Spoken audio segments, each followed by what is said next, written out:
The story begins on a busy high school track where the runners were pushing through the final stretch of their race. While others struggled to catch their breath, Xu Jing crossed the finish line and stopped firmly. The coach checked the stopwatch and called out the result. Xu Jing 2 minutes 36 seconds 79. It was an impressive time, and the reaction from the sidelines was immediate. A group of girls watching began cheering and waving at him, calling out his name. Ignoring the noise, Xu Jing grabbed a water bottle to cool down. He tilted his head back and let the water wash over his face and neck. A timid female student stepped forward and held out a packet of tissues with shaky hands. She asked him to wipe his sweat. Xu Jing blinked, a bit confused, but accepted it politely and thanked her. She hurried back to her friends, overwhelmed with excitement. As Xu Jing wiped his sweat, he quietly gave a command. A faint yellow interface appeared in front of him, unseen by others. It displayed running experience plus 20, running LV3, 258 800.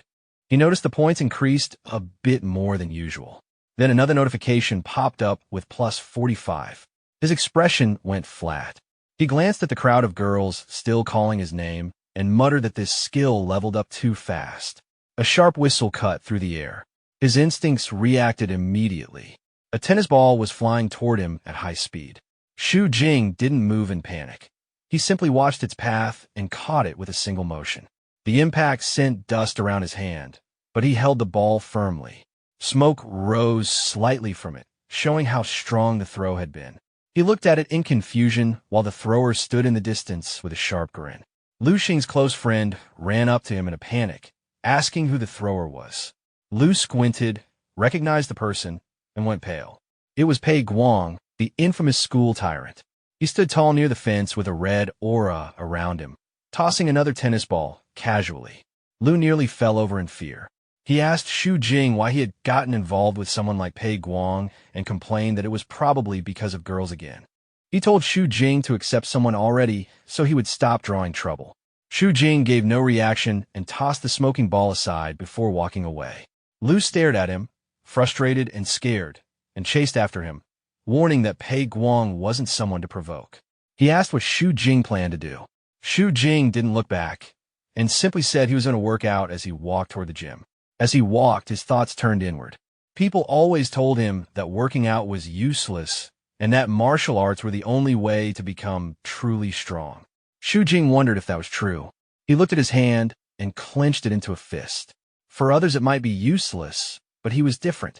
His confidence came from something he had kept secret for a month. He had not been born in this world. He had appeared without warning in a city that looked similar to Earth, but was fundamentally different. And he hadn't arrived empty-handed. A strange translucent panel followed him everywhere, operating on one rule: effort brings rewards. Back in his room, lifting a dumbbell wasn't just exercise. It was progress. With each repetition, golden numbers appeared: strength +1, agility +1, constitution +1. If he practiced a specific action enough, the system would upgrade it. Throwing darts wasn't just a hobby. After enough practice, his eyes would gain a precise blue focus, and the system would activate aiming LV1. Hard work is never wasted, he reminded himself. But the growth came with a cost. Standing in his room, his stomach growled loudly. The daily practice consumed a huge amount of energy, and he needed to eat constantly. Hungry, he went to the kitchen. When he opened the refrigerator, he found it completely empty. He sighed, staring at the bare shelves. He removed his shirt and tossed it aside. His body was well-defined and toned, but he reminded himself he wasn't working this hard for appearances. Later that night, Xu Jing walked through the neon-lit streets of his district, the 5th Metropolitan Circle.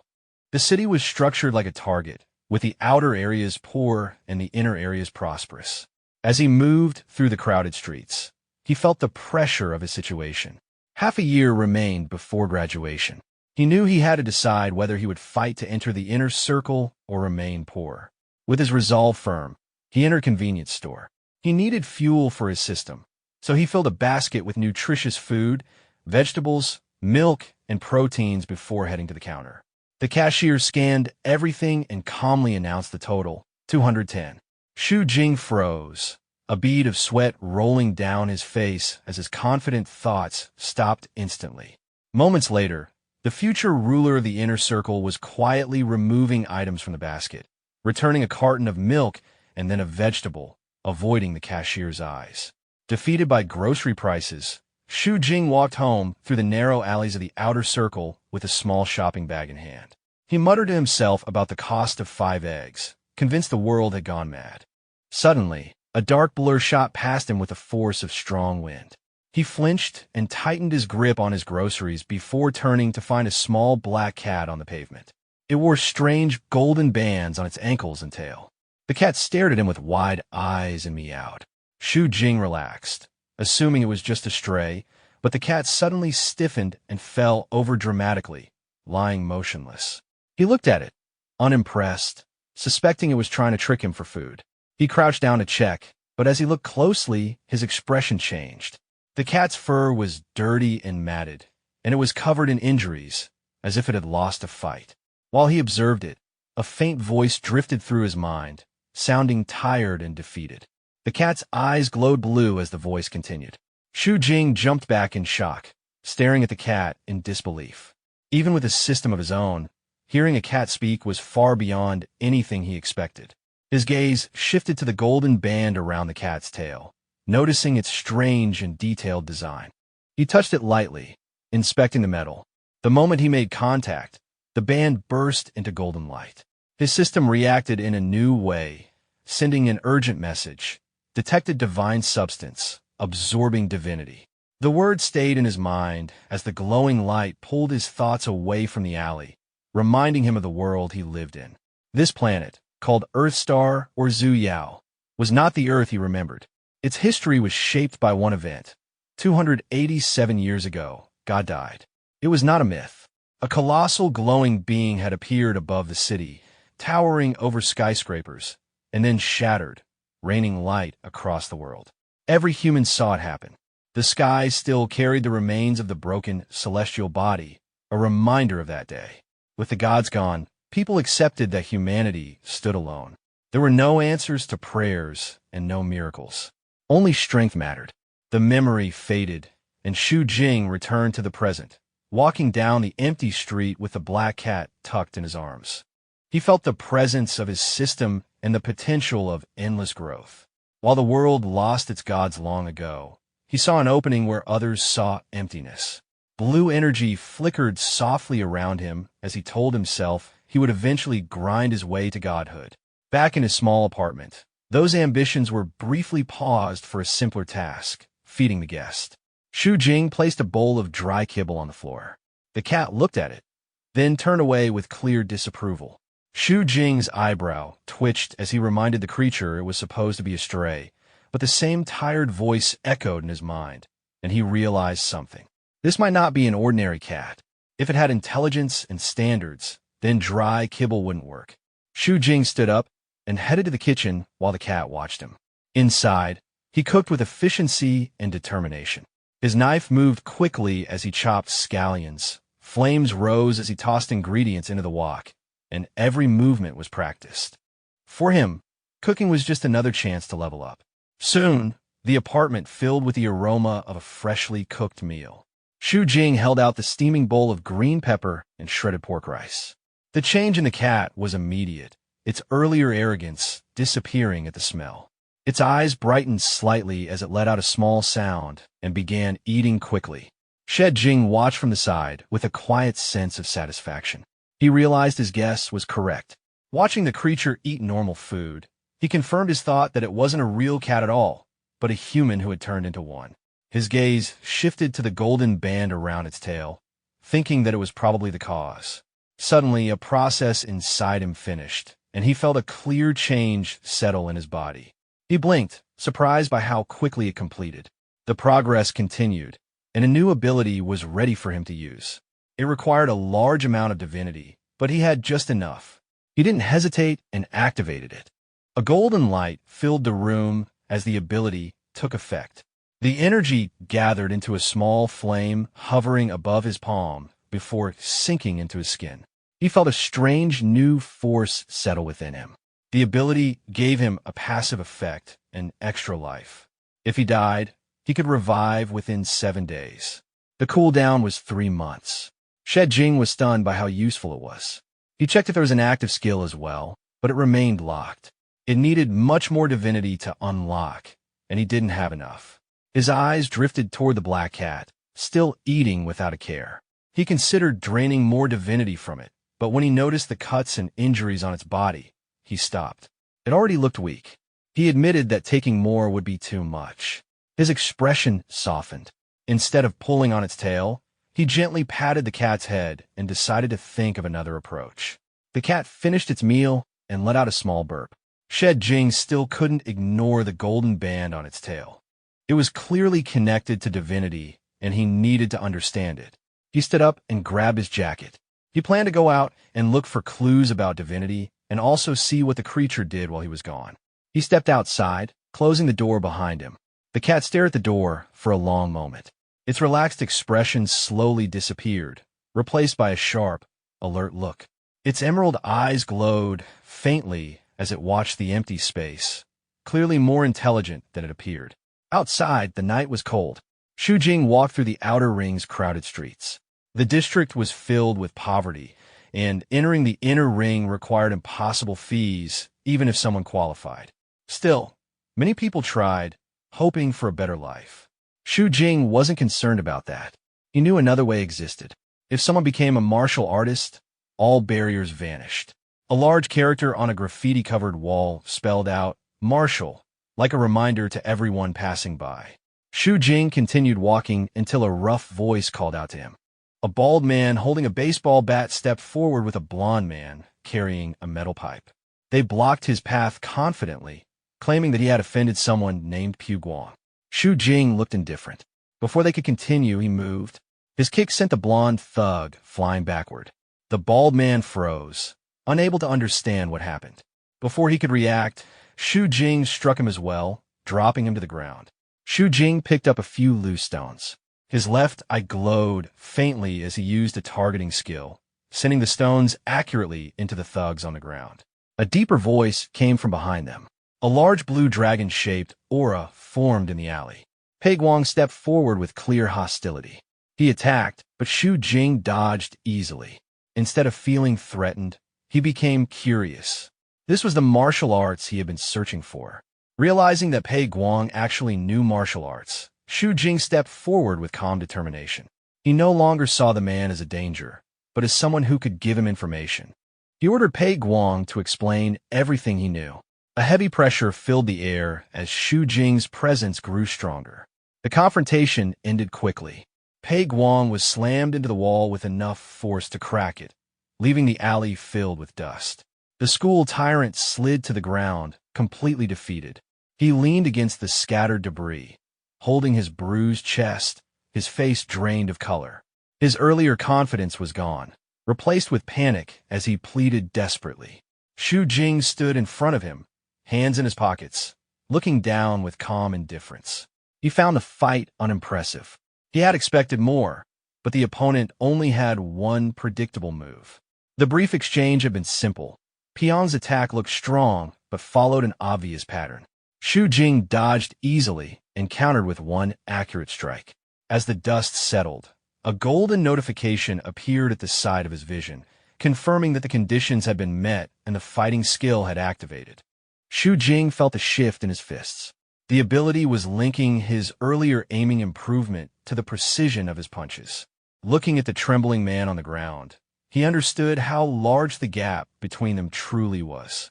Dealing with someone of Pei Guang's level was more than enough for him now.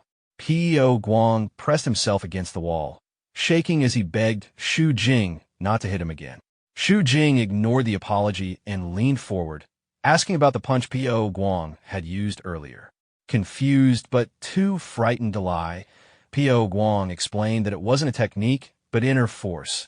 Energy collected throughout the body and released through a movement. Shu Jing asked how to train inner force and who taught him. Pei Guang admitted he only knew the basics and couldn't explain it clearly. Shu Jing watched him for a moment, then grabbed him by the collar, unimpressed by his attempt to appear helpless. He listed the rumors Pei Guang had spread about himself to build a tough reputation, pointing out how different reality was. P.O. Guang burst into tears, insisting it was all a persona and none of the stories were true. Xu Jing didn't accept the act and delivered one more strike to make sure the lesson stayed. He warned P.O. Guang that if he ever forgot this moment, he would be punished every time they crossed paths. As he turned to leave, he ordered P.O. Guang to write a self-criticism and recite it 10 times in front of the class the next morning. He also told him to have his friend record a video so Xu Jing could review it later. Terrified, P.O. Guang agreed repeatedly and quickly showed Xu Jing a location on his phone, a dojo. Xu Jing glanced at the screen, noting the dojo location, then walked away, leaving the shaken school tyrant behind. Entering the inner ring marked a clear change. The old brick buildings faded into tall glass structures that reflected the city lights. Following the navigation on his phone, Xu Jing walked quietly through the clean, bright streets. Golden notifications appeared again, calculating experience gained from the earlier fight. He compared it to regular workouts and realized that one short battle had given him more progress than hours of training. He also awakened a new skill, which led him to a simple conclusion. Picking fights would increase his strength faster. Eventually, he arrived at a large building with a golden sign, Golden Wind Dojo. After the phone indicated the destination was reached, he entered. The lobby was quiet, and as he greeted the receptionist, she quickly hushed him, explaining that the master was teaching a class. Inside, an elderly man with a long white beard instructed a group of students about breathing methods and the basics of circulating inner force. Xu Jing stood at the back, listening with interest. This was exactly what he needed. He asked the receptionist if he could join, and she agreed, slightly flustered. A small notification appeared above her head, indicating charm experience. Xu Jing took a seat on an empty mat. The master instructed the students to tighten their core, inhale deeply, and hold their breath. Xu Jing followed the guidance calmly. The assistant watched nervously, worried because the group rarely produced promising students. Soon enough, most students reached their limits. Faces turned purple, many coughed violently, and even their most hopeful student failed. The master looked disappointed. The assistant apologized, asking for more time to find a suitable student. She then quickly stopped him from speaking further and pointed at the back. Xu Jing was still holding on without difficulty. A faint blue aura circled him as he practiced. The breathing method was harder than it sounded, requiring lung capacity most people didn't have.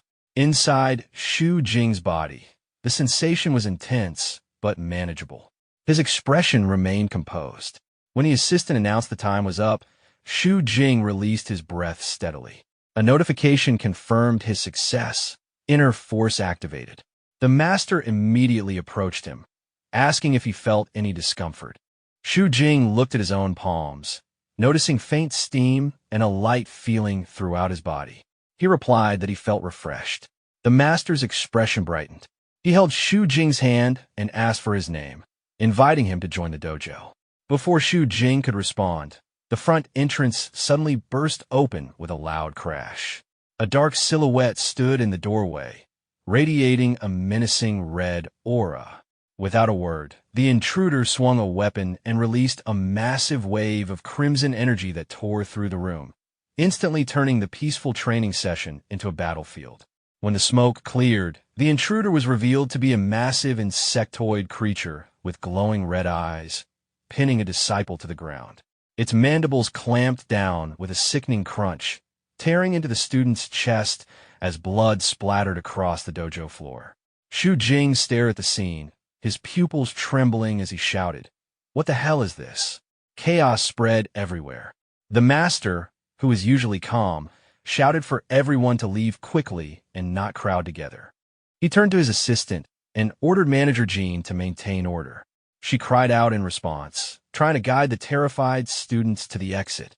But the monster fixed its multiple red eyes on the fleeing crowd and unleashed another wave of crimson energy with a high-pitched screech. The attack flew directly toward Manager Jean, who froze in fear, unable to dodge. Xu Jing moved instantly, diving forward and pulling her out of the attack's path. They crashed to the floor as the energy carved a gash into the wall behind them. Shu Jing hovered over her, breathing hard but focused. Manager Jean looked up, her face flushing red as she whispered, "Student, thank you," while her thoughts spiraled out of control. A golden notification appeared beside her head. Sham Prusva. Shu Jing ignored it entirely, his attention locked onto the raging monster. His mind flicked back to He Yong's explanation in the alley. Inner force is gathering energy from all parts of the body and then expelling it externally through a move. Shu Jing analyzed the red aura surrounding the beast. Inner force versus inner force. Now is the perfect opportunity to experiment. The creature lunged at him with a screech, but he met it head-on. His fist, glowing with golden light, slammed into the monster's steel-hard exoskeleton. The impact felt like hitting a wall. He wondered if the thing was like a cockroach, able to withstand hundreds of times its own weight. He realized blunt force might not work. If that is really the case, he focused his strength into a single point. Golden energy inside his arm gathered into a concentrated needle. The shell shattered under the strike. Crack! Green blood sprayed as the creature was blasted backward. Skill activated. Inch force 80-20. Dust settled around him as he casually dusted off his jacket, unimpressed. "It's much weaker than it looks," he muttered.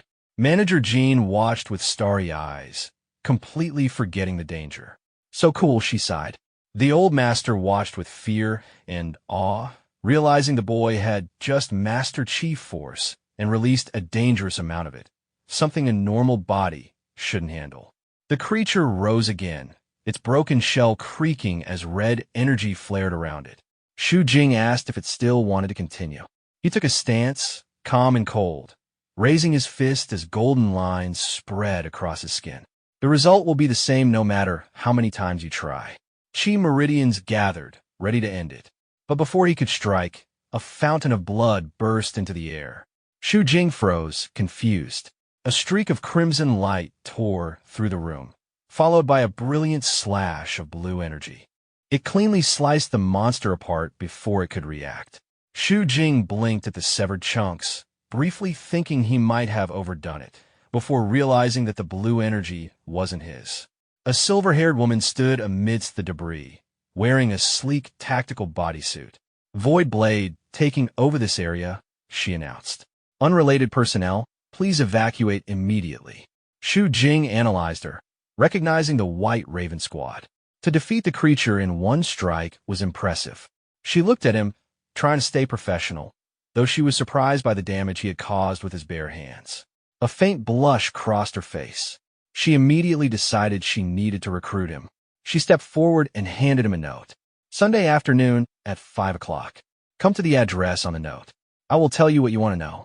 Shu Jing unfolded it. Ching Ching Library 7F. A library, he thought. Outside, Manager Zhang rushed around him in excitement, worried and infatuated. She tried to check him for injuries and nearly said she would take him home before correcting herself to a hospital. He stepped back politely, saying he was fine and thanked the dojo staff. She called out for him to return tomorrow while hearts practically floated around her. The old master watched him leave, sighing that such talent couldn't be contained in a small dojo. Walking through the illuminated streets, Shu Jing checked his system notifications. Intense Battle EXP had given him Fitness EXP 29, Health Preservation EXP, Charm plus 50, and Fighting EXP 98. Conditions met. Activated. Inch Force. He studied the new technique, realizing it was simply concentrated chi accelerated in a short distance. He tried gathering chi again, but strain hit instantly, so he released it quickly, remembering the danger of internal injury. He decided to rest and try again tomorrow. The night's events weighed on him. White Raven Squad, Cockroach Man, this world hid many secrets. He touched the note in his pocket, planning to check the address on the weekend. When he reached his apartment, he checked the security feed. The camera showed his black cat sitting upright in his chair, typing on his keyboard. He kicked the door open and confronted the cat. "What were you just messing with on my computer?" The cat only blinked innocently. Meow. A silent standoff followed, until Shu Jing sighed from exhaustion and collapsed onto the bed without changing. The cat crept closer, curious, then caught the metallic smell of blood. Its expression hardened instantly. Energy crackled around it as it wondered who had hurt its person. In a spiritual vision, the cat appeared before Shu Jing, larger and imposing, declaring itself Ningfuna, leader of the dragon sect, demanding he explain what happened so it could seek justice. Shu Jing, half asleep, only muttered that he knew the cat could speak and said they would talk after he slept. Ningfa panicked, shaking him and shouting for him to stay awake long enough to explain. The morning sun shone into the apartment, lighting up the table where fried shrimp, fresh salad, and rice were set out. Shu Jing sat at the table looking completely refreshed. Full health resurrection had cleared away all the fatigue from the previous night. Across from him, the black cat was eating quickly, her cheeks full as she spoke between bites, sauce still on her face. So, you weren't beaten up by someone, but instead, you defeated a monster? Shu Jing ate calmly. Yeah. The cat swallowed, and her expression turned serious for a moment. I haven't heard of those things running into the city area, she said, bothered by the thought. Shu Jing watched her, his expression softening. Despite her attitude and unusual origins, she had been genuinely worried about him the night before. He reached out and gently placed his hand on her head. Thank you for worrying about me so much. Nar, he said with a warm smile. The cat froze, her face turning red as she stammered, caught off guard. Nar. She pushed his hand away, trying to regain her composure. You're not allowed to call me Nar. You must address me respectfully as Lord Sect Leader. Shu Jing pulled his hand back, his smile turning playful. Okay, Lord Nar. Before she could react again, he leaned back and held up his phone. The relaxed mood immediately shifted into something more serious. Since Lord Nar can speak, he said with sharp eyes, why don't you explain what the you inside the phone was doing?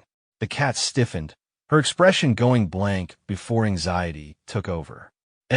She froze, realizing she had walked straight into trouble. This thing is called a cattail ring, he read aloud, comparing the object in his hand with the information on the screen. It is a type of god relic. He looked down at the cat, who lay stiff on the floor. I was looking up information on it, he said, intrigued. So this thing really is a god relic. Shu Jing recalled history books. 287 years ago, the god had died in the sky, and the golden specks that fell were fragments of divine power, god relics. I had only heard about them before, he thought, staring at the metal band. But now I've finally seen one. No wonder it can absorb divinity. He became absorbed in examining it, and forgot he was still holding the cat. He rubbed the metal while looking closely at her tail. The cat finally burst out. How long are you going to keep pinching? Shu Jing flinched and released her tail. Cough. He cleared his throat and returned to the topic. So, you were looking up instructions on how to use it? Ningfa lay flat on the floor, exhausted, her ears drooping. Not all, she muttered. I want to take it off. Regaining her composure, Ningfa sat up straight and her expression darkened as she explained what had happened. You know it too. The Dragon Siang, she began. Not only do they control entertainment venues, but they also work with martial arts halls for some drug businesses. Her memory went back to the night her life changed. I was attacked in my own villa. Someone put this thing on me, and I turned into a cat. By the time she escaped, her organization had already been taken over. I can only turn back into a human appearance if I take it off. Her claws scratched the floor lightly as she continued. And then, kill all those people, she said with clear intent. Shu Jing watched her calmly. What do you plan to do next? He asked. If you can't find it on the internet, the library probably won't help either. Ningfa's expression shifted from anger to thoughtfulness. She smirked. Regarding this point, this sect leader already has a plan, she said confidently. She pointed a paw at him. That is to have you practice martial arts and become strong. Shu Jing blinked, confused. Is there any connection between these two things? Of course, there is, Ningfa said, standing on her hind legs.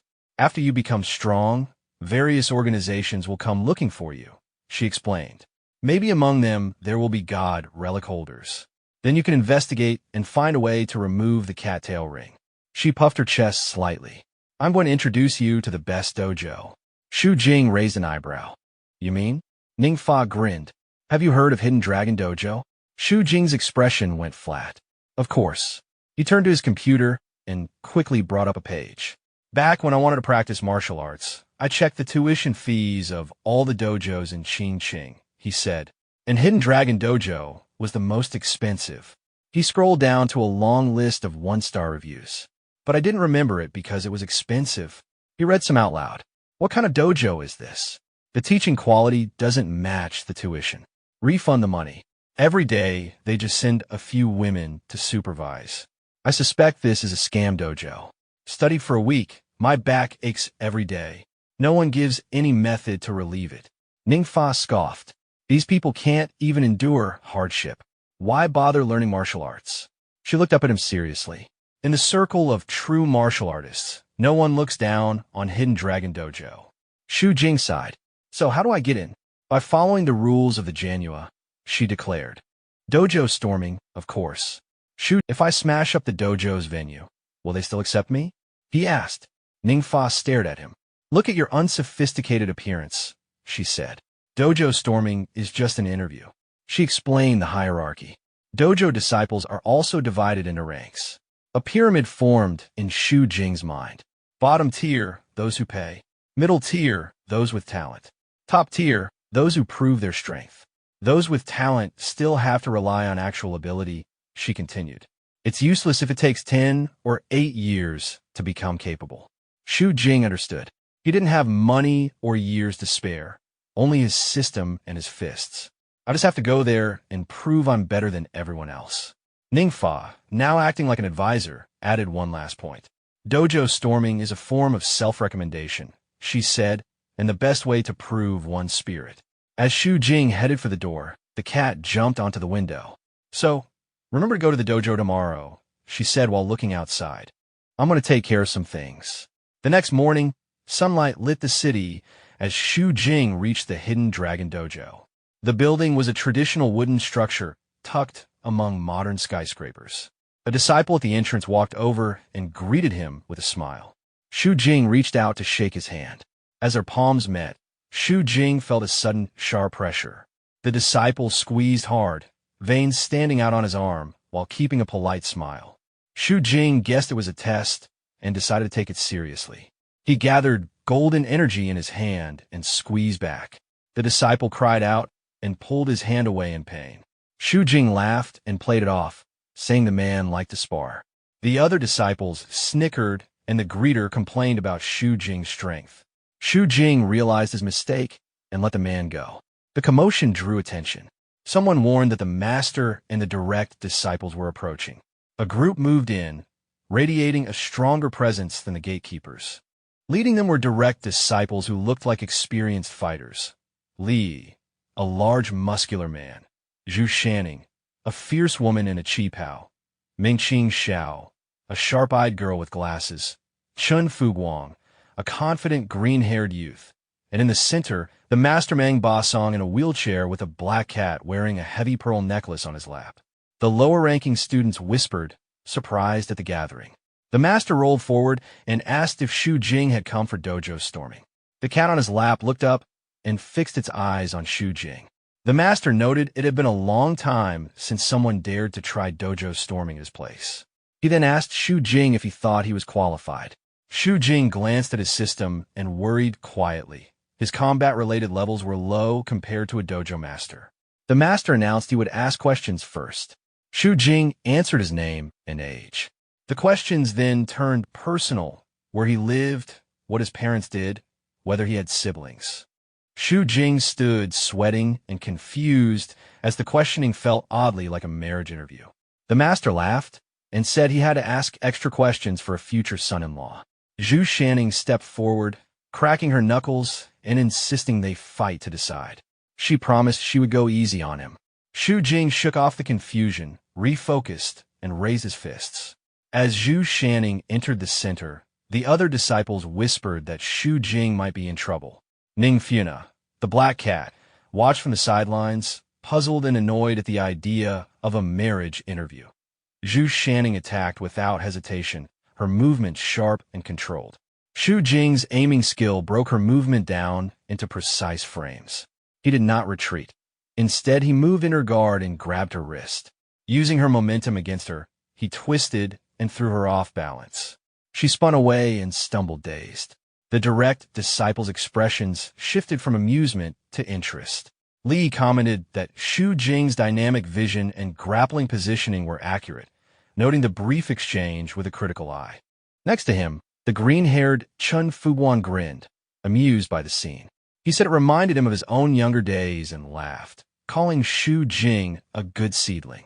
Master Mang boss Hang joined in with a warm laugh while stroking the black cat on his lap. The tension in the room faded.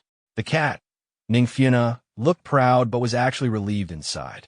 Xu Jing stood straight, dusting his hands, and asked the old dojo master if his dojo storming was successful. Golden notifications appeared in his vision, marking the reward of the battle, including the experience gained and the rise in charm. Master Mang moved forward with a pleased expression and confirmed that Xu Jing was qualified to become a direct disciple. He then reminded him that it was time to change how he addressed everyone. Xu Jing responded respectfully, greeting the master and his senior brothers and sisters. Chun Fuguang laughed loudly and called him the seventh junior brother. From the floor, Zhu Shanning, still holding her sore arm, introduced herself as the sixth senior sister and insisted he shouldn't get proud over one victory. Xu Jing thanked her warmly, noting in his thoughts that she had been the youngest before his arrival. A female disciple with long brown hair approached politely, offering to guide him through the entry procedures. Xu Jing quietly questioned the fancy title she used for him, and Master Mang clarified that as a direct disciple, he should not be looked down upon. She added that as an inner ring resident, the title was appropriate. Xu Jing asked if it could be changed, saying young master felt awkward, but eventually accepted whatever they preferred. Later, in the dojo lounge, Xu Jing relaxed on a sofa with the black cat resting on his lap. He mentioned that dojo storming wasn't as hard as he was told, saying the fight ended in one move. The voice of his guidance corrected him, explaining that Zhu Shanning was actually far stronger and that martial arts required more than just numbers. Decisions, intelligence, state of mind, and luck all mattered. Xu Jing understood and acknowledged that his victory had been influenced by luck and that he still had much to learn. The topic shifted, and he explained where he went the previous night, mentioning a visit to Grandpa Li and casually revealing some family history. The disciple awkwardly accepted the explanation and handed him an identity card for future access to the dojo. He received more charm experience, accepted the card, and prepared to return the next day. The following morning, the dojo was unusually lively. Disciples whispered as Xu Jing trained intensely in the center of the hall. He had been grinding all night, drenched in sweat and pushing himself through exhaustion while golden notifications continued to appear, marking improvements in fitness, inner force, and other skills. He sensed himself close to breaking through and refused to stop. With one final surge, a golden light flowed around him, signaling his breakthrough to inner force level 3. Drained, he collapsed onto the floor. The sound of a wheelchair approached. Master Mang looked at him with approval, saying Xu Jing was the strongest disciple he had ever accepted and would soon be able to cultivate the hidden dragon technique. Even exhausted, Xu Jing was eager and immediately asked about the method. Master Mang told him to hold out his hand. As they touched, the old man's expression shifted. He examined Xu Jing's internal state, seeing golden energy and signs of immense potential. He asked what sports Xu Jing usually did. Xu Jing tried to downplay it, but the master shook his head, saying there was no problem, only that Xu Jing's body was unnaturally well balanced, almost as if crafted perfectly. He described him as a martial arts prodigy. Xu Jing knew the system was the reason, but stayed quiet. He then asked again if he could learn the technique immediately. The master stopped him, saying he had trained through the entire night and his body was covered in injuries, so there was no need to rush. In Master Mang's vision, he noticed the hidden damage beneath Xu Jing's skin, with red stress points spread across his muscles and meridians. He explained that cultivating the method now would be dangerous. Xu Jing's excitement faded and he asked what he should do. Master Mang told him to go to the lounge and said he would send the sleeping dragon ointment shortly. A few minutes later, Xu Jing was waiting in the lounge. He stood up when he heard a knock at the door. Instead of servant, Zhu Shanning stepped inside. She looked different from her usual appearance, wearing a loose white t-shirt and holding a small bottle. Her cheeks were slightly red as she told him she was there to treat his injuries. Xu Jing felt uneasy. He remembered how easily he had defeated her the day before, and he worried she might still be upset. She told him to take off his shirt, and he hesitated before doing so. She stared at his trained physique, her face turning redder, then pointed to the massage bed for him to lie down. He lay face down. Zhu Shanning told him not to move and began preparing the ointment. Her mood seemed cheerful, but Xu Jing felt nervous. She applied the cream to his back with firm pressure, making him wince slightly. She leaned more of her weight onto him, asking why he wasn't reacting. He told her it was fine as long as she was comfortable. Hearing this, she paused. She admitted that she had acted out of her own frustration from losing and had tried to tease him. She asked timidly if he was angry. He reassured her that he wasn't and told her to continue. She finished treating his upper body and jokingly told him to take off his pants. Xu Jing panicked and quickly refused, causing her to laugh. She told him she was joking and left the room smiling. Xu Jing let out a long breath, feeling like he had just avoided trouble. After resting, he left the dojo and walked down the street. He stretched and felt more relaxed, but still thought about how tense the treatment had been.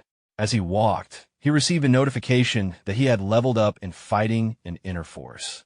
He checked the time and decided to go to the library for his appointment. He remembered the silver-haired woman from the White Raven Squad and thought about their name, noting that it sounded dramatic even though they were simply a special police group. He wondered why they wanted to meet him at a library. He arrived at the building, entered the elevator, and went up to the 7th floor of the Qingqing Library. The doors opened to a massive room filled with books, but the space was dead silent. The library was empty, and Xu Jing walked down the long aisle of bookshelves, wary of a possible trick. From the shadows emerged a young woman with long blonde hair, tied in a ponytail, radiating brightness and cheer, a stark contrast to the silver-haired soldier he had encountered before. She gestured toward a table by the window, bathed in warm sunlight. Xu Jing noted the setting, understanding that the meeting was conducted in secrecy, away from the special police station. Her expression carried appraisal, and it was clear she had already evaluated him. He considered the reasoning behind her interest and remained guarded, questioning the basis for her attention. The woman picked up a red book from the table, signaling its importance. Xu Jing stiffened, realizing that his knowledge of god relics, information he had shared only with the cat, had drawn her notice. A chill ran through him as he assessed her background and intentions, noting that the recruitment process was far more complex than he had anticipated. She poured water into a cup and slid it across the table without explanation. Xu Jing drank it and found it ordinary, yet he remained suspicious. A second cup of liquid, clear and colorless, revealed sweetness when tasted, a revelation that unsettled him. It confirmed that her intentions were deliberate and layered with hidden knowledge. She then explained the true history of their world. 287 years ago, God had died. The scattered points of light from the deity's demise, later called God's blood, had fallen to the earth, embedding themselves in objects, living beings, and aspects of human fantasy. Objects containing this divine substance were known as god relics. She displayed a glass teapot glowing faintly with magical light, identifying it as a god relic, a sweet water kettle with a unique serial number. Xu Jing touched the kettle, and his system detected the divine substance, absorbing divinity points immediately. His heart raced as he realized he could gain divinity simply by touching god relics. Holding the kettle, he pretended to examine it while secretly continuing to absorb points. Observing the kettle, Xu Jing noted the water inside defied gravity and logic, effectively making it a perpetual motion device capable of overturning fundamental laws of the universe.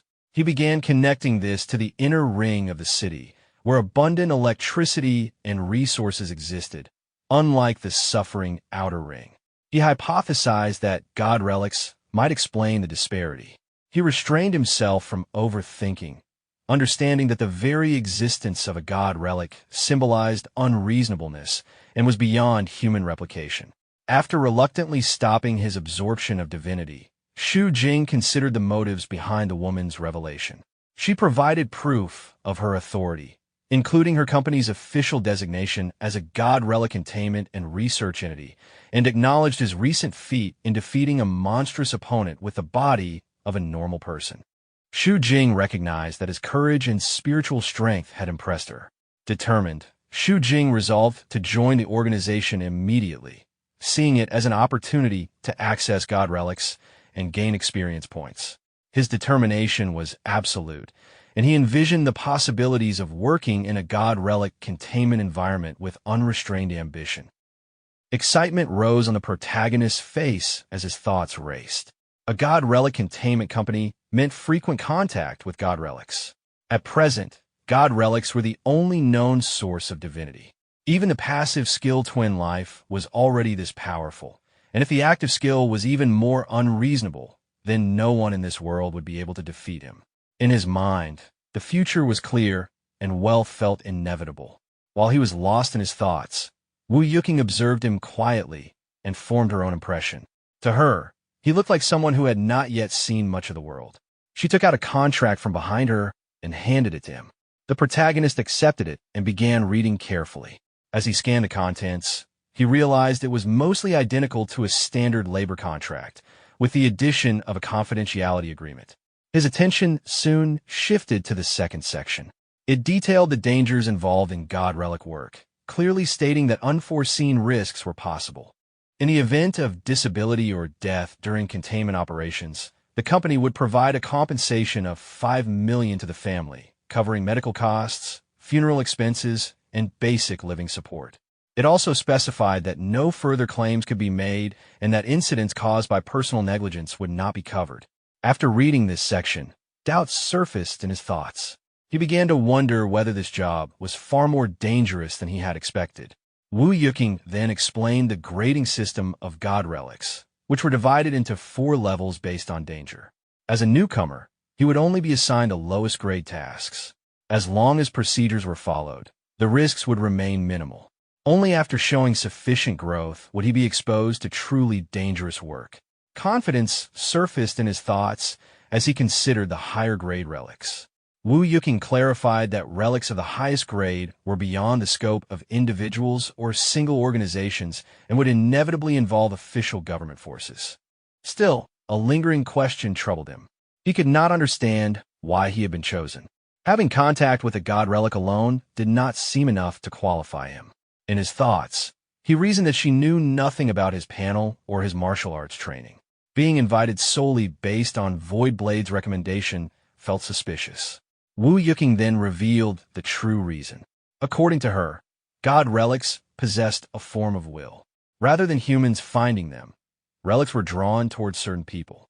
Among humanity existed rare individuals capable of attracting god relics naturally. She herself was one such person, and the protagonist shared the same constitution.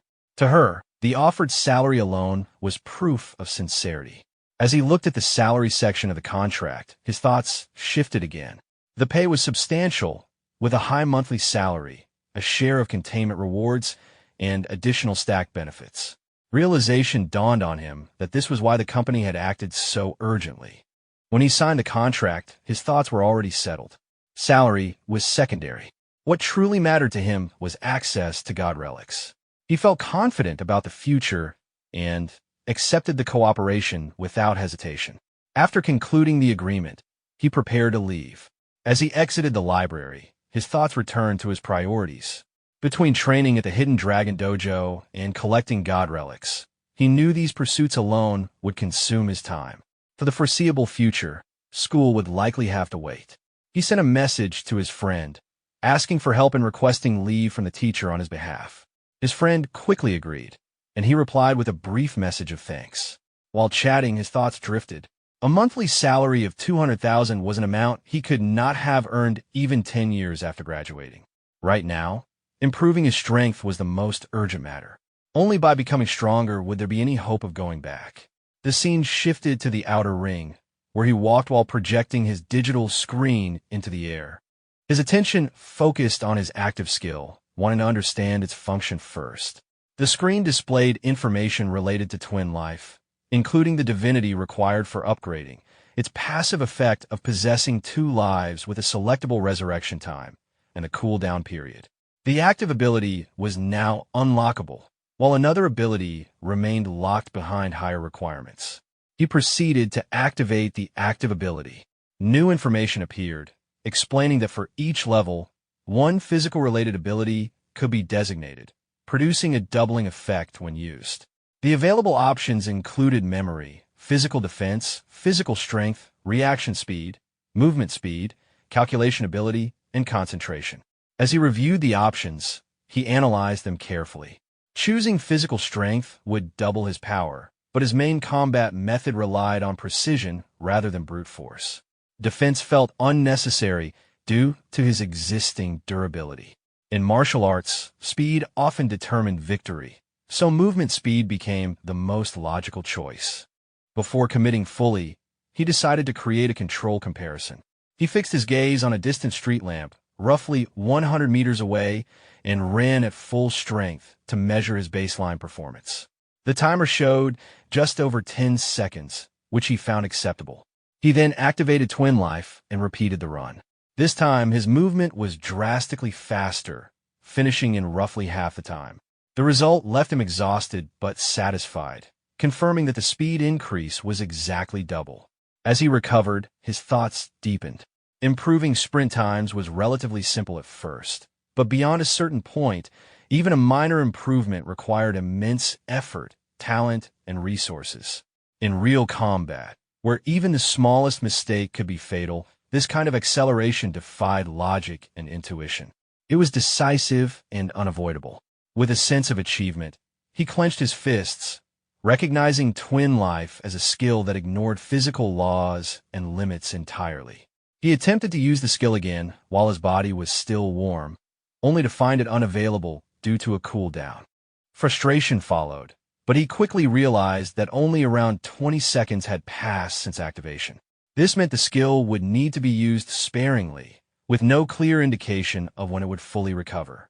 Exhaustion finally set in, and he decided to head home. As he walked toward his apartment, soreness spread through his body from an entire day of exertion. His plan was simple: bathe, sleep, and return to training the next day. He ended up falling asleep in the building hallway. When he woke, he checked his phone and saw that over 6 hours had passed, leaving him confused about how he had ended up there.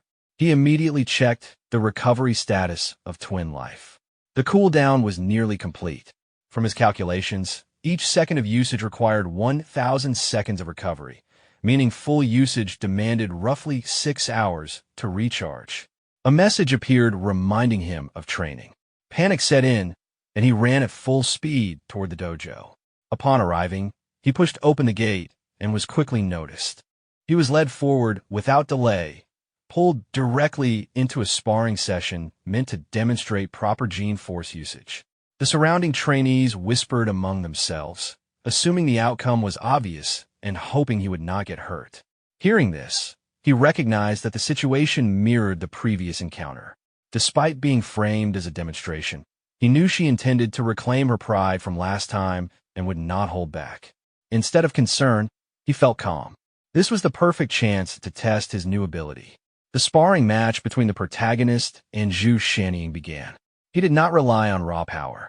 Instead, his movements were swift and precise. In a brief exchange, he caught her arm and redirected her momentum, forcing her down. Her body struck the ground, and the floor beneath her cracked apart, breaking into fragments from the force of the impact.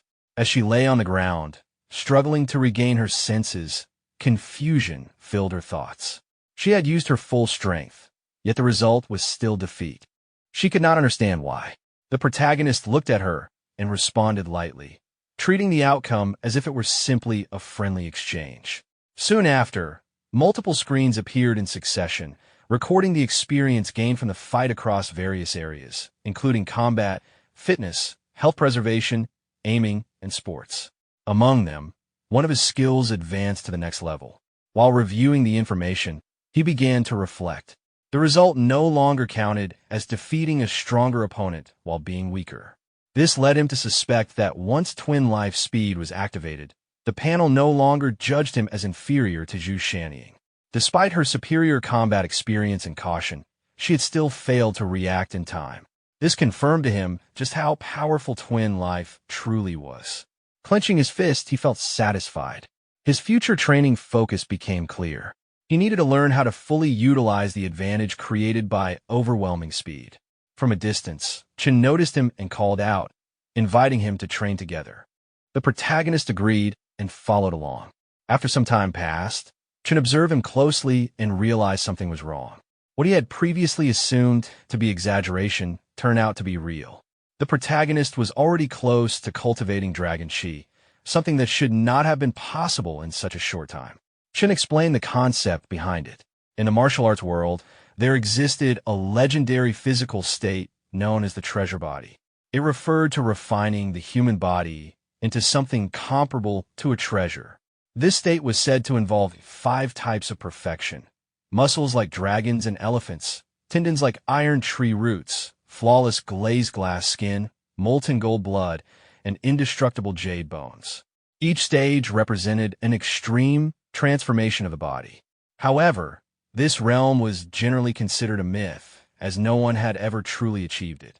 The protagonist listened calmly. In his thoughts, he did not see it as impossible. Just because others could not achieve it did not mean it was beyond his reach. Chun joked internally that perhaps even becoming a martial arts myth was not entirely impossible. He then showed something on his screen and guided the protagonist forward, preparing to introduce him to someone important. He indicated that this person was the most powerful eldest senior brother of the Hidden Dragon Dojo, Manhwa. Before the introduction could properly continue, someone suddenly entered the dojo by crashing through a window. Glass shattered as the figure landed inside. The protagonist and Chun both watched the scene with shock and unease. Chun immediately recognized the person and reacted with visible tension. He led the protagonist closer and indicated that the man who had just entered was the dojo's most formidable senior disciple, Manhwa. As the protagonist observed him, his thoughts became cautious. The man clearly had unusual traits. He appeared quiet, physically overwhelming, disliked trouble, possessed extreme strength, was overly protective, and behaved in an unorthodox manner. Chun further indicated that this senior brother had a habit of avoiding normal entrances and preferred entering through windows instead. The protagonist glanced toward the broken window and began calculating internally. Jumping from the highest floor would require terrifying physical strength, far beyond ordinary standards. After a brief exchange between Chun and Manhwa, Chun seemed to understand the situation. He then informed the protagonist that he needed to leave to handle some matters. Before leaving, Chun emphasized a key principle of the hibernating dragon technique. Its core lay in force delivery and shaping. The protagonist repeated the concept in his mind, slowly grasping its meaning. He realized that he had been overly focused on increasing the quantity of chi while neglecting how it was shaped and controlled. A new idea formed as he considered combining this concept with his aiming ability. 3 hours later, the protagonist sat in meditation, breathing steadily and focusing his mind. He gathered his power into his index finger and released it toward the wall. The impact created a large hole, far exceeding anything he had achieved before. As he examined the result, he acknowledged that this was far more effective than simple projectile techniques. At that moment, the dojo master arrived alongside Zhu Shannying, applauding his progress. The master appeared pleased, recognizing that in addition to his exceptional physical talent, the protagonist also possessed remarkable aptitude in sports-related cultivation. The master then handed him a pearl-like object. Without hesitation, the protagonist consumed it. Immediately afterward, the master's expression turned serious, demanding his full attention. The protagonist's consciousness began to fade. Confusion filled his thoughts as his surroundings blurred. He questioned where he was and what had just been done to him. As he lost consciousness, he perceived a massive dragon formed entirely of energy. The dragon surged forward and entered his body.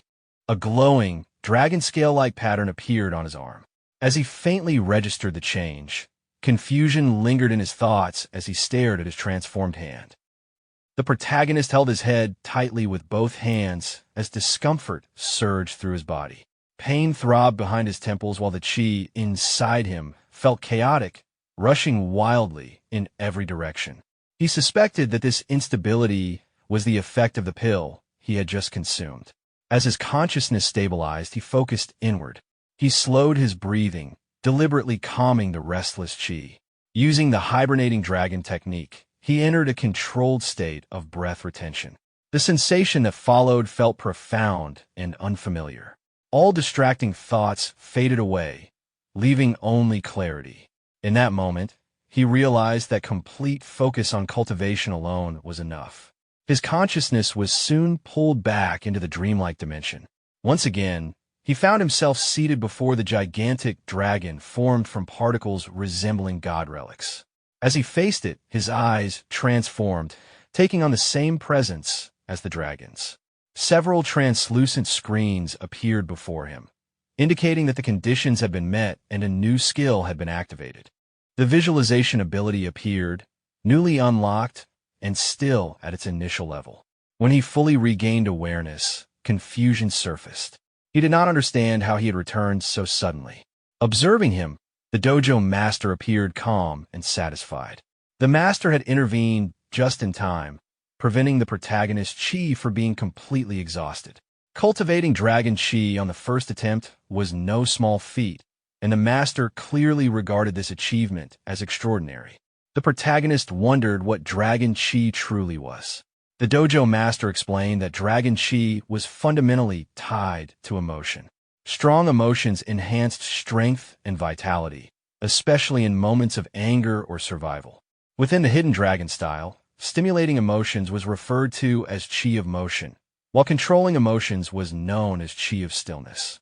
Mastery came from combining both states, allowing success in any pursuit. Motivated by this explanation, the protagonist considered how such power could be trained. The dojo master believed he had already grasped the core of it and encouraged him to reflect rather than ask further. The protagonist realized that the essence might lie in the distraction-free state he had entered earlier. As memories surfaced, he noticed something strange. Knowledge from his past life felt intact and vivid. Problems he once struggled with now seemed simple and effortless. Concepts he had not studied in years appeared clearly in his mind.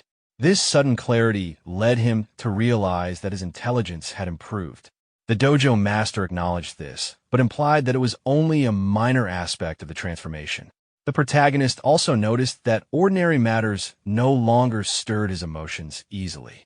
His imagination had strengthened significantly. He could now visualize a giant dragon with extreme precision, down to individual strands of its mane and every golden scale. He suspected that this ability was closely related to visualization itself. The dojo master made it clear that understanding alone was insufficient and that only practice would reveal the truth. He then instructed Qingjiao to spar with the protagonist. Qingjiao was known for having the best motion control among all disciples, surpassing even her father, Boss Hang. As Qingjiao approached, the protagonist's thoughts wandered briefly, distracted by her appearance. He wondered how her strength compared to that of the sixth senior sister. Pushing those thoughts aside, he charged forward, mentally asking forgiveness from the fourth senior sister. Qingjiao remained calm. With a single raised hand and a simple gesture, she halted his attack and sent him flying effortlessly. Observing this, the dojo master laughed, noting that the protagonist's intentions had been far too obvious. As the protagonist sat on the ground preparing for another attempt, he questioned whether her strength surpassed even his golden finger. When Qingjiao formed another hand seal, he rose again, determination burning in his chest. He surged forward at full speed, resolved to win this time no matter the cost. The protagonist tried using various strengthening skills and techniques against her while continuing to attack. In his thoughts, he believed that in martial arts, methods did not matter. Only the one who remained standing was considered the winner, while the one on the ground was the loser. She countered with a clean kick that struck him directly, sending him flying backward and crashing to the ground at a distance. After a moment, He forced himself back up, gathering what strength he had left, and pushed himself to continue the sparring. From outside the dojo, the sounds of continuous combat could be heard as both of them fought without holding back. During one exchange, the protagonist landed a solid punch to Qingjiao's chest. The force behind it sent her flying through the air, carried by the energy contained within that strike. The protagonist felt a strange sensation travel through his hand at the moment of impact. It was unfamiliar and different from anything he had experienced before. The dojo master stepped in and ended the match, deciding that it was enough for the day. Qingjiao was sent away to rest, as continuing any further would no longer be effective. As she left, the protagonist wondered why the fourth senior sister never spoke. The dojo master explained that something had happened when Qingjiao was very young, and that her story could not be explained quickly. It was something that would need to be discussed another time. The protagonist accepted this explanation without pressing further. The dojo master then observed him closely and asked about the results of the day's training. Sweat streamed down the protagonist's face as he reflected on how he felt. His body was completely exhausted, more tired than he had ever been in his life. At the same time, he felt an unfamiliar sense of happiness and fulfillment. On his way home, the protagonist thought about the sparring session. The fourth senior sister was extremely fierce.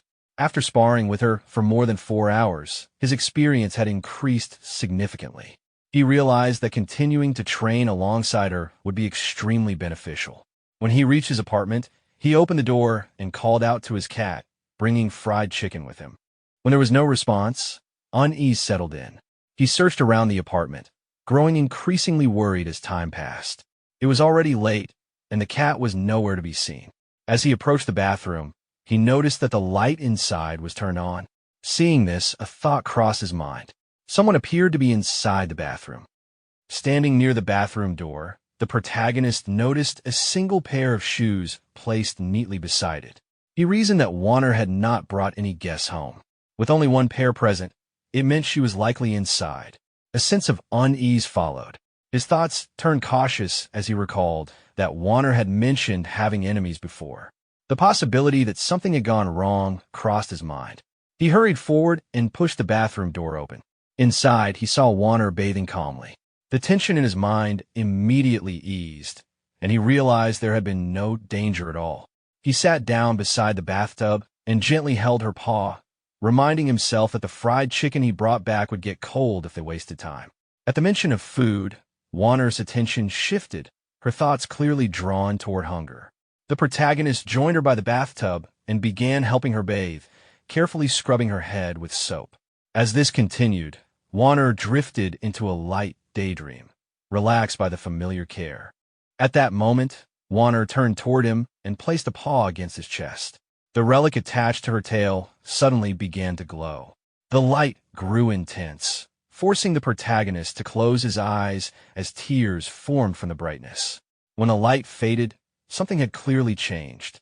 Warner was no longer in her original form. She had transformed into a human figure that still retained certain feline traits.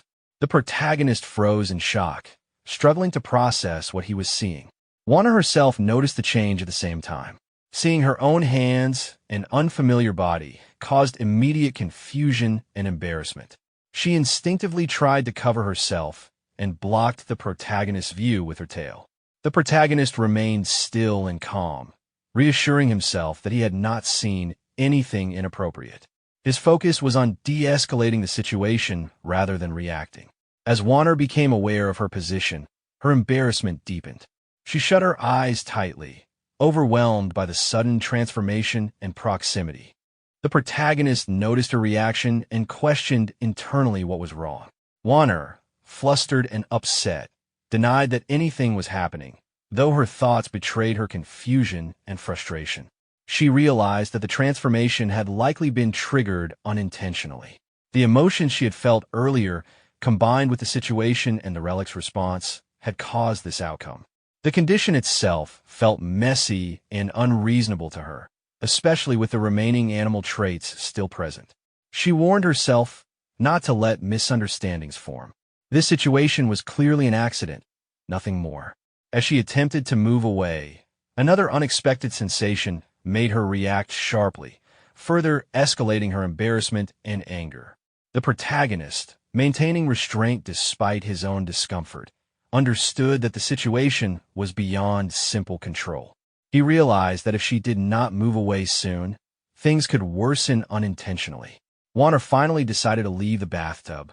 She instructed herself to move carefully and insisted that the protagonist keep his eyes closed. As she stepped out, her foot slipped on the soap. Losing balance, she fell directly onto the protagonist's lap. The sudden impact left both of them frozen. The protagonist stiffened, sweat forming as he struggled to remain composed. Warner, completely flustered, realized what had happened and panicked internally, insisting that it had not been intentional. The protagonist felt a wave of embarrassment, his face heating up as he struggled to remain still. The situation was becoming increasingly difficult to manage, especially with Warner still so close. Warner reacted with visible discomfort. Her movements became restless, and her expression showed clear unease. The more she shifted, the harder it became for him to keep control. Tears welled up in her eyes as she felt overwhelmed, unable to fully explain herself. It was obvious that none of this had been intentional. The protagonist focused on calming her down. He understood her panic and reminded himself to endure just a little longer. At the same time, he realized that if this continued, things could spiral beyond control. His expression turned serious. He knew that she needed to leave immediately, or the situation would become far more complicated. Wana noticed the shift in his demeanor. After a brief pause, she suddenly bolted out of the bathroom at full speed, instinctively covering herself as she fled. Left alone, the protagonist finally exhaled and resumed bathing by himself, trying to clear his thoughts. An hour later, he stepped out of the bathroom, drying his hair with a towel. He noticed that Warner had already returned to her original form. The transformation had reversed without warning, leaving only confusion behind. Warner appeared frustrated and irritated. After calming down earlier, she had inexplicably turned back into a cat and was now unable to transform again. The inconsistency of the relic's behavior clearly bothered her. When the protagonist tried to approach, she dodged away and put distance between them. Observing this, he understood her reaction. Given what had happened earlier, it was natural that she did not want any physical contact. He carefully explained that he had recently encountered someone knowledgeable about god relics. His plan was to seek help the next day and learn more about Warner's condition, hoping it might allow her to transform again safely. Warner reacted dismissively on the surface, but inside, excitement quietly stirred. The thought of transforming again filled her imagination with wild, self-indulgent fantasies of turning the tables on him. She began laughing to herself, lost in those thoughts, while the protagonist watched her with confusion, unable to understand her sudden mood shift. Later that night, the protagonist went to bed and fell into a deep sleep. By morning, he woke feeling refreshed and noticed Warner sleeping nearby, her breathing calm and steady. A notification sound from his phone pulled him fully awake. He checked the message and saw that it was from Yu Qing, the person who had previously recruited him. The message was short and urgent. Reading it, excitement stirred within him. At last, new work had arrived. The scene shifted to the next morning inside the Qingchang library. After entering the library, the protagonist immediately sensed something unusual. The entire space was silent and empty, with no signs of activity anywhere. As he looked around, confusion arose in his mind. He had been told to come quickly, yet the person who summoned him was nowhere to be seen. His gaze slowly swept across the room until it settled on a single girl seated at a table, quietly reading while wearing a pair of glasses. At first glance, she seemed like an ordinary student, but something about her presence felt familiar. A moment later, realization struck him. The girl with the glasses was Wu Yuqing. She revealed herself soon after, confirming his suspicion. As she removed her glasses, her presence suddenly became much more noticeable. A faint trace of embarrassment crossed her face before she quickly composed herself. She explained the glasses she had been wearing. They were a god relic capable of suppressing a person's presence, making them difficult to notice.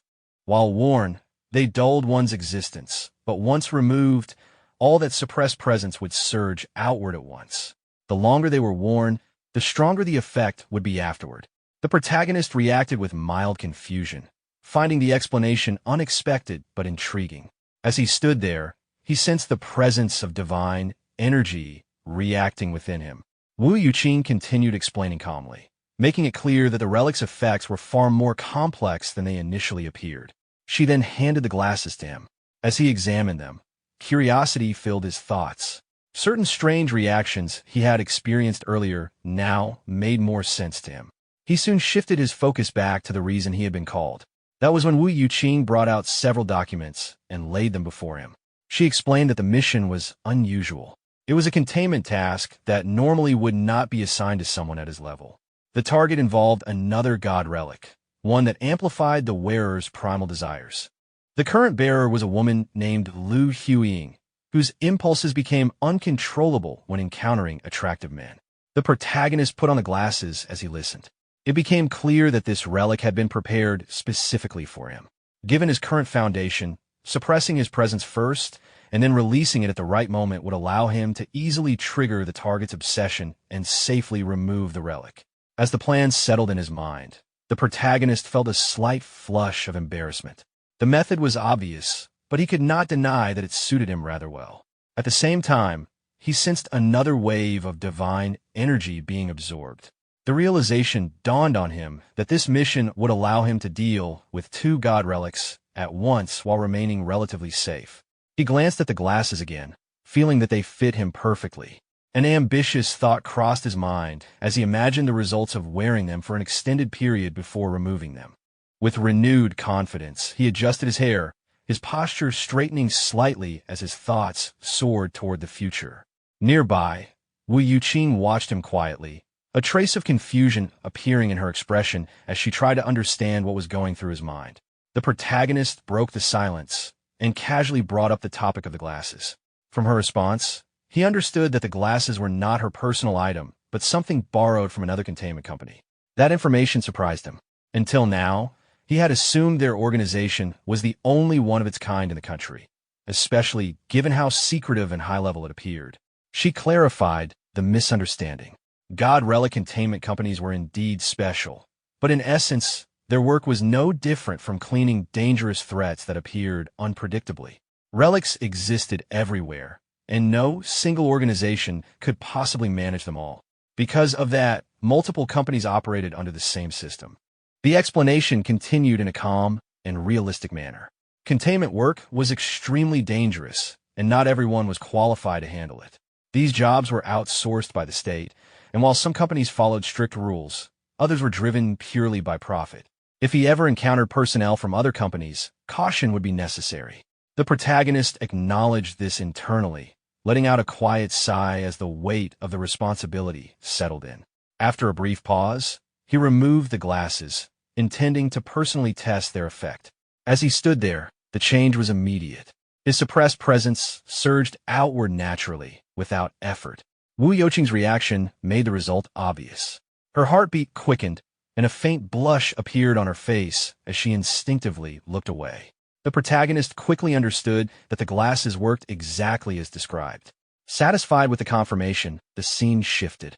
The setting moved to city traffic later that day.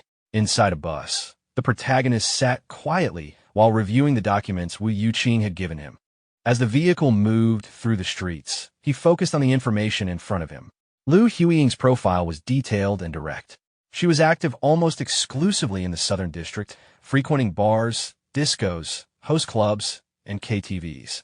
The locations alone painted a clear picture of her lifestyle and influence. As he read further, the situation became clearer. Using the physical enhancement provided by the villainess's crown of glory, she had established her own territory and formed a small gang known as the Rose Gang. With her strength continuously increasing, she preyed on local men, draining them both physically and mentally. The crown itself continuously amplified her desires. The stronger those desires became, the greater the boost to her physical abilities. Left unchecked, the effect would only continue to stack endlessly. The solution, however, was straightforward. Removing the crown would return her to a normal state. The challenge lay in creating the right opportunity to do so. As the bus slowed and reached its destination in the Southern District, the protagonist folded the documents and stood up. Stepping off the bus, he felt another subtle surge of divine energy within him, signaling that his involvement with God relics was only deepening as he moved forward. The scene shifted to the Southern District. On a street corner, Lu Huiying was violently assaulting a man with a bat. A heavy strike landed squarely on his abdomen, forcing blood to spill from his mouth as he collapsed in pain. She casually swung the bat in her hand, clearly enjoying the complete lack of restraint that her current state allowed. Her expression was twisted with satisfaction. To her, acting freely without consequences felt intoxicating. Anyone who tried to interfere or restrain her would only become another target of her violence. From a distance, the protagonist observed everything in silence. His attention was fixed on the crown resting on her head, and disgust rose in his thoughts. Her behavior felt excessive and absurd, but there was no doubt that she was the target he had been searching for. As Lu Huiying prepared to leave, an elderly man approached her cautiously. His posture was submissive, and fear was evident in his movements. She stopped and questioned him instead, clearly not done with her amusement for the day. The old man bowed deeply, offering compliance without resistance. His desperation was obvious. Lu Huiying suddenly closed the distance between them, her expression darkening as her intent became unmistakable. The protagonist, still watching from afar, felt immediate revulsion. The thought of approaching her himself made his skin crawl, and the assignment felt far more unpleasant than expected. Before the situation could escalate further, a group of men arrived, advancing toward Lu Huiying with hostility. Their formation was aggressive, and their intent was clear. They had come seeking revenge. Recognizing the sudden shift, the protagonist decided to remain hidden and continue observing. This unexpected development could reveal valuable information. The leader of the group stepped forward, openly challenging Lu Huiying. It quickly became clear that he was Duan Kaiping, the leader of the Razor Gang. Lu Huiying turned toward him dismissively, showing no recognition or concern. One of her injured subordinates hurriedly explained his identity, confirming that the Razor Gang had suffered greatly at his hands before losing their territory. Lu Huiying approached Duan Kaiping slowly, examining him with obvious interest. Her attention lingered on his physique, and her behavior only further provoked him. Anger exploded from Duan Kaiping. He surged forward and launched a powerful punch, demanding the return of his territory. Lu Huiying evaded the attack effortlessly, moving with speed and confidence that far exceeded his expectations. Enraged, Duan Kaiping continued attacking relentlessly, shouting insults as his strikes repeatedly failed to land. From his vantage point, the protagonist pieced together the situation. The Southern District had originally belonged to the Razor Gang, but Lu Huiying had seized it using the power granted by the Crown, igniting an ongoing feud between the two groups. As the conflict escalated, Duan Kaiping's men joined the fight, charging toward Lu Huiying and her followers. The street quickly descended into chaos as both sides clashed violently. In the confusion, one of Duan Kaiping's men struck the old man's young son in the head with a brick.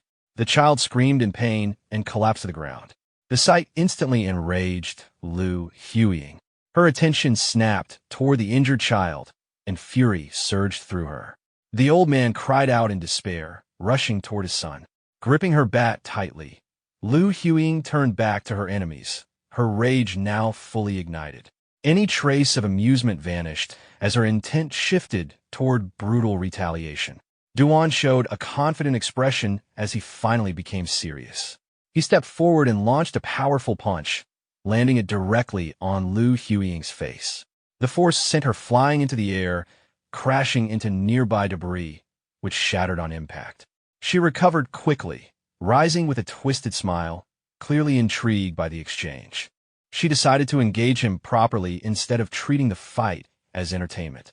From a distance, the protagonist continued to observe in silence. Both fighters advanced toward each other again, their movements sharp and forceful. As they clashed repeatedly, the protagonist analyzed Duan Kaiping carefully. His palm strikes were precise and controlled, shaped like a blade, capable of cutting with tremendous force. As the fight continued, both sides exchanged heavy blows. However, despite Duan's superior technique, Liu Huiying suffered only superficial injuries. In pure martial skill, Duan clearly surpassed her, but her body absorbed the damage unnaturally well, making it difficult to injure her seriously. At that moment, the protagonist felt the absorption process complete. Without hesitation, he chose to enhance his physical strength this time, pairing it with his previous speed enhancement. Testing the effect, he picked up a small stone and tossed it lightly before hurling it forward with full force. The stone struck Duan's lower leg. Despite its size, the impact was devastating, shattering the bone instantly. Duan collapsed in pain, screaming uncontrollably. The protagonist confirmed internally that the enhancement was extremely effective. Liu Huiying froze, immediately sensing something was wrong. She spun around, trying to locate the source of the attack. Duan accused someone of a sneak attack while struggling to stand. His companions rushed to support him, retreating quickly while issuing threats before leaving the scene. Liu Huiying watched them go, blood spilling from her mouth, clearly injured but still standing. The strike had caused noticeable damage. At that moment, the protagonist stepped forward and entered the scene. Liu Huiying focused on him, questioning whether he was responsible. The protagonist admitted it calmly, standing with confidence. She suspected he had used some kind of weapon. He neither confirmed nor denied it directly, only implying that it was not meant for her. While observing her stance and movements, the protagonist noted that her fighting style lacked discipline. It was clear she had never undergone formal training. He clenched his fist and prepared himself, deciding to confront her directly rather than relying on external control methods unless absolutely necessary. Liu Huiying reacted with vulgar confidence, attempting to provoke him. The protagonist remained silent, inhaling deeply and maintaining composure. His calm response unsettled her. For the first time, doubt surfaced in her thoughts as she began to reassess him. She demanded to know who he was. The protagonist relaxed his stance slightly and introduced himself simply, giving her a name to remember. The protagonist activated the twin life ability. In an instant, his body surged forward. Fueled by controlled rage, he charged straight at Liu Huiying. Before she could react, a powerful kick landed squarely on her abdomen, forcing blood out of her mouth. Without giving her time to recover, he followed up immediately with a heavy punch to her face. He continued pressing the attack, delivering multiple consecutive punches, each one landing cleanly and without hesitation. The final strike sent her flying backward. Her body crashed into the wall behind her, shattering it completely. Broken concrete and debris collapsed around her, burying her beneath the fragments. The protagonist shook his hand lightly, feeling the recoil from the impact. Even with reinforcement, her body was unnaturally solid. Nearby gang members froze in disbelief. The scene in front of them felt unreal. The wall itself had collapsed, and the person who had previously dominated the area was now buried beneath rubble. The fact that even Duan Kaiping had been suppressed by her made this outcome even harder for them to accept. Moments later, Liu Huiying forced her way out from under the debris. Her expression twisted with rage as she slammed her bat against the ground, directing her fury toward the protagonist. The protagonist observed her calmly, his expression steady. Internally, he recognized that this was the kind of battle he had been craving. Liu Huiying rushed forward again, swinging her bat as she charged. The protagonist avoided the attack effortlessly, stepping aside with precise movement. He grabbed her by the neck and drove his knee in her face while restraining her. Blood spilled again as the impact landed cleanly. Instead of collapsing, Liu Huiying began laughing uncontrollably. Her eyes glowed with madness as she clutched onto the protagonist, convinced he would not escape. Before she could act further, the protagonist raised his hand, focused his strength, and struck directly at her eye with his index finger.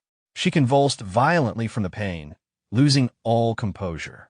Standing before her, the protagonist reflected on his master's teaching. In real combat, morality did not matter. Victory alone determined who had the right to stand and speak.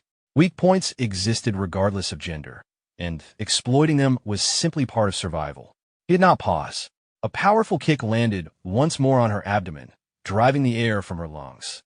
Immediately after, he clasped his hands together and delivered a decisive strike to her head. Her body collapsed face first onto the ground.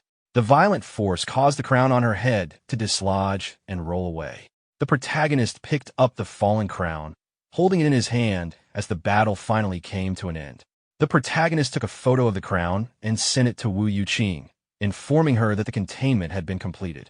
Lu Huing lay on the ground nearby, only partially conscious.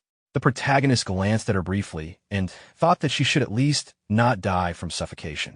As for the consequences of the harm she caused while wearing the villainess's crown of glory, he decided to leave that matter to the residents who had suffered under her during this time. As the divinity absorption continued, the protagonist noticed that the progress seemed faster than before. This change caught his attention.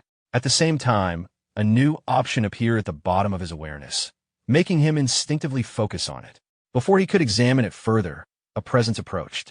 A white-haired man dressed in a black suit appeared nearby, causing the protagonist to turn toward him in surprise. The man made it clear that the item in the protagonist's hand was not something he was qualified to hold and demanded that it be handed over.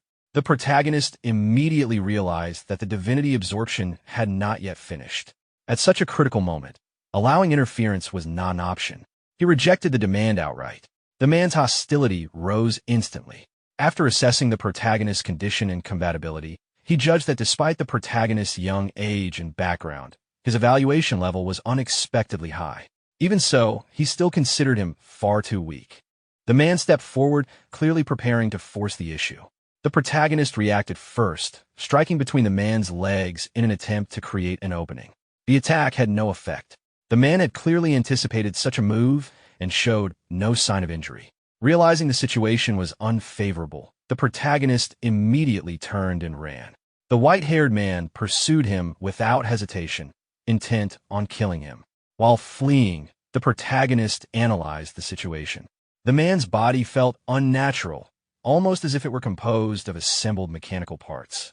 He suspected that this person might be a containment agent from another company. The pursuer quickly closed the distance and threw a punch. The protagonist narrowly avoided it and continued running, but it became clear that escape alone would not be enough. The gap between them was overwhelming, and the protagonist understood that prolonged engagement would only worsen his position. Before the absorption process could finish, the man suddenly appeared again, smashing through a wall and landing a direct punch. The protagonist tried to block it, but the force sent him flying backward. His body crashed through multiple walls before finally stopping, embedded deep into the last one. Pain spread through his body as he realized that no matter how he ran, he would eventually be caught. At that moment, the divinity extraction finally completed, unlocking a dormant ability that now met the conditions for activation. Without hesitation, the protagonist chose to activate it. The white-haired man advanced steadily through the broken walls, confident in his superiority and fully expecting the protagonist to surrender. Instead, the protagonist burst out from the shattered wall. In a sudden counterattack, he grabbed the man directly by the face, stopping his advance entirely. Still partially embedded in the wall, the protagonist realizes that the term recipient mentioned earlier was directed at him. After breaking free from his restraint with minimal effort, he steps out of the wall. The white-haired man, observing the protagonist's body and the strange black aura surrounding him, understands that he is facing someone known as a recipient and reacts with shock and fear. At that moment, the protagonist's body undergoes a transformation. Dark shadow, flames envelop him, and all of his injuries recover on their own. The ability responsible for this transformation enhances shadows into a tangible black flame, though its higher form remains locked due to insufficient requirements. The protagonist begins to question the meaning of recipient and why the white-haired man immediately associated the black flame with that title. Before he can think further, the white-haired man attempts to flee. As the man tries to escape, the shadow flames move on their own and begin pursuing him. The protagonist notices that the flames respond automatically to his intent, without any conscious control. This leads him to realize that the shadow flame may function as an automatic attack mechanism. The flames quickly catch up to the fleeing man, engulfing him completely and invading his body from within. Unable to endure the scene unfolding before him, the protagonist becomes physically sick and vomits. After the battle ends, the protagonist gains significant combat experience, resulting in multiple improvements to his physical abilities and combat proficiency. While standing over the unconscious body of the white-haired man, the protagonist carefully examines him. He notices that the man's entire body is covered in artificial skin with extremely high durability. Despite being burned for a long time, only minimal external damage is visible. He realizes that defeating him would have been extremely difficult if the damage had not occurred internally. To compare, the protagonist picks up a nearby stone. Even though it appears solid, it shows signs of damage after only brief exposure to the black flame. He concludes that the flame's destructive power is linked to the density of its target. Additionally, the stone shows no signs of charring and feels cold to the touch, suggesting the flame functions differently from normal fire. Due to the effect of the black flame, the stone gradually disappears from the protagonist's hand. From this, he understands that the black flame does not behave like ordinary fire. Instead, it originates from shadows. As the surrounding shadows diminish, the strength of the black flame weakens as well. He concludes that the greater the amount of nearby shadow, the more shadow flame can be converted, increasing its overall power. After deliberately dispersing the dark flame, the transformation ends and his body returns to its normal state. He realizes that the power was exhausted suddenly, without any clear indication or warning, and he is unable to determine how its cooldown functions. He then takes photographs of the unconscious white-haired man lying on the ground, deciding to set aside his questions for now. He plans to explain the situation involving this individual to Wu Yuqing first. The scene then shifts to the Southern District. Inside a massive building, a long-haired man stands before a grotesque creature composed of flesh and veins. One of his injured subordinates kneels before him, clearly aware that he had been warned repeatedly not to cause trouble recently. In an instant, the long-haired man moves close and grips the subordinate's head, applying pressure with his nails until blood begins to flow. The subordinate suffers intensely, trembling and sweating as the pain worsens. After a brief moment, the long-haired man allows the subordinate to rise and questions him about the two individuals who were sent out earlier. The subordinate reports that they appear to have been destroyed. The long-haired man initially considers White Raven as the cause, but learns that one of the attackers was instead injured by a young man. This revelation angers him greatly. The subordinate, terrified, explains that the youth is named Xue Jing and has no notable background, supposedly just an ordinary person. The idea that such a person could defeat the test subjects fills the long-haired man with rage. Although the test subjects were imperfect, he believes they should not have been overcome by someone ordinary. Enraged, he orders that the youth be captured. Turning his attention back to the massive creature before him, he decides that the captured youth will be personally fed to the sky-lodging insect mother. He believes this will allow the creature to produce stronger offspring, and sees this as another step toward his ultimate ambition of taking control of the planet. The scene shifts to Qingcheng Library.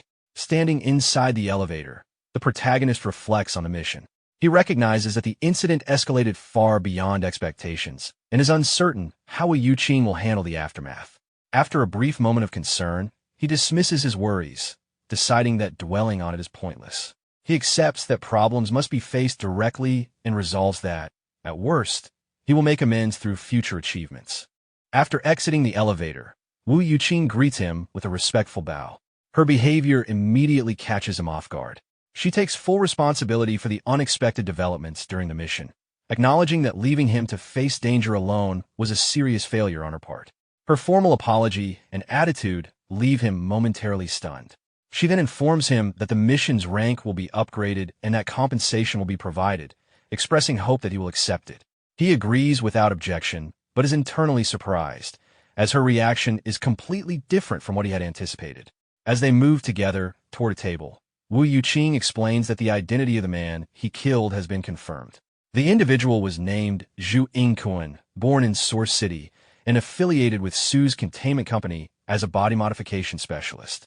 According to the company, his actions were deemed personal and unrelated to any official containment mission. After taking their seats, the protagonist considers this explanation questionable, especially given the man's interest in the villainess's crown of glory. Wu Yuqing shares the same concern and presents a map outlining the division between the inner ring and outer ring. Su's containment company operates within the inner ring, while her own organization is based in the outer ring.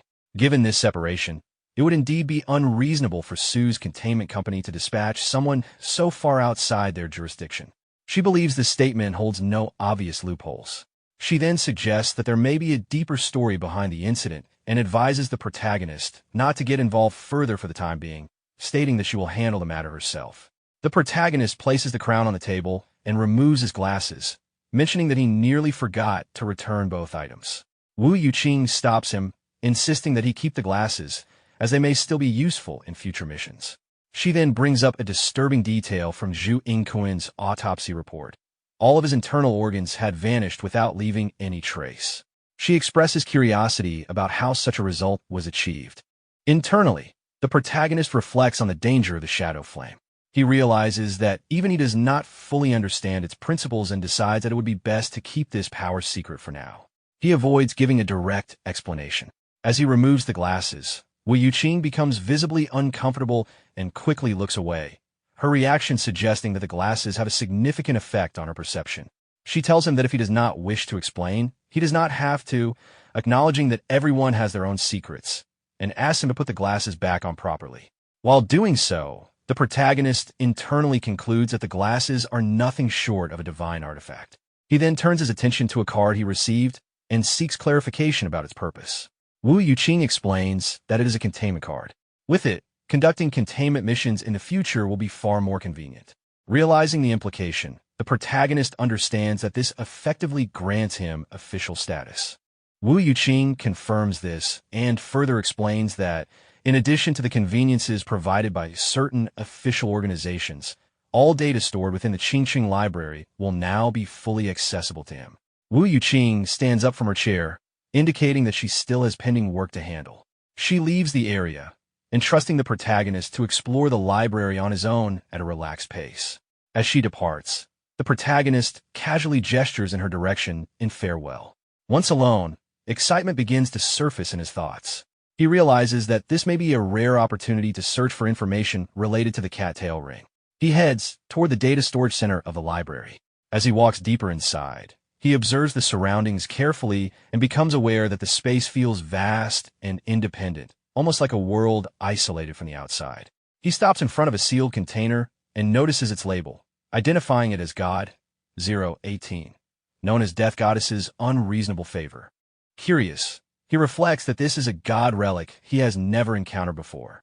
He attempts to unlock it by scanning his containment card, but the container reacts by rejecting his access, indicating that his current authorization level is insufficient. He moves on to another container positioned behind it, labeled God 069, Cinderella Boy 1. Based on its higher number, he assumes it should be accessible to him. However, this container also denies his request, once again indicating insufficient permissions. He continues attempting to access multiple containers across different shelves. Each attempt ends the same way, with the system refusing him entry due to lack of clearance. After repeated failures, frustration builds within him. He questions why access is still restricted despite being told that the library's data would be completely open to him. He then considers the possibility that even the cattail ring might require special permissions. Deciding that speculation is pointless, he resolves to locate it first. Eventually, he comes across a container labeled God 1391, Cattail Ring. Feeling uncertain but hopeful, he brings his hands together instinctively before attempting access once more. This time, the container responds positively. The data associated with the cattail ring becomes available. A sense of relief and excitement washes over him as he realizes the access attempt succeeded. However, he is immediately informed that the relic carries a danger level classified as B, which does not align with the protagonist's current clearance as a C-class containment personnel. As a result, only the first 2 layers of information are made available. Following this restriction, the container's internal drawers automatically open. As he reviews the available information, confusion arises. Based on his understanding, the relic merely allows its user to transform into a harmless kitten. He struggles to understand why it is rated at the same danger level as relics capable of large-scale destruction. He takes a seat at a table in the center of the data storage area and removes the documents from the container. As he reads through them, he learns that after wearing the cattail ring for 1 month, the holder gains the ability to switch freely between human and cat forms. He notes that this ability is surprisingly practical. Continuing to read, he encounters a historical record stating that in a past era, a doctor reacted fanatically upon witnessing the cattail ring and subsequently founded what became known as the alien god cult. This term immediately raises questions in his mind. He continues reading, expecting further information related to this cult. The records explain that after the death of a god, the earth fractured, creating vast borderlands across the world. During exploration of these regions, humanity discovered tools capable of communicating with alien gods. Groups driven by ambition and a desire for power began worshipping these entities, forming organizations collectively referred to as alien god cults. Individuals who received power or gifts from these alien gods were labeled as recipients. At this point, a realization strikes him. He finally understands the meaning behind the term recipient, connecting it to earlier events. As he reads further, the historical account deepens. 200 years ago, an alien god cult known as the Lion Sage sect attempted to establish contact with the god Badet. Despite repeated efforts, the god never responded. That changed when one believer obtained God, 1391, and transformed into a cat, which finally resulted in receiving Bastet's blessing. However, the blessing did not attach itself to the believer, but instead fused with the cat-tail ring itself. From that moment onward, the cat-tail ring began to possess increasingly mysterious and dangerous power. As the fusion progresses, the wearer gradually inherits Bastet's abilities. Ultimately, the process leads to the wearer fully transforming into Batet. Because of this, the Lion Sage sect will stop at nothing to retrieve the cat-tail ring, even if it means killing its current holder. As this understanding settles in, the protagonist's expression hardens. A grave realization forms in his mind. If this information is accurate, then the true target of the Lion Sage sect is not merely the relic. It is Nar,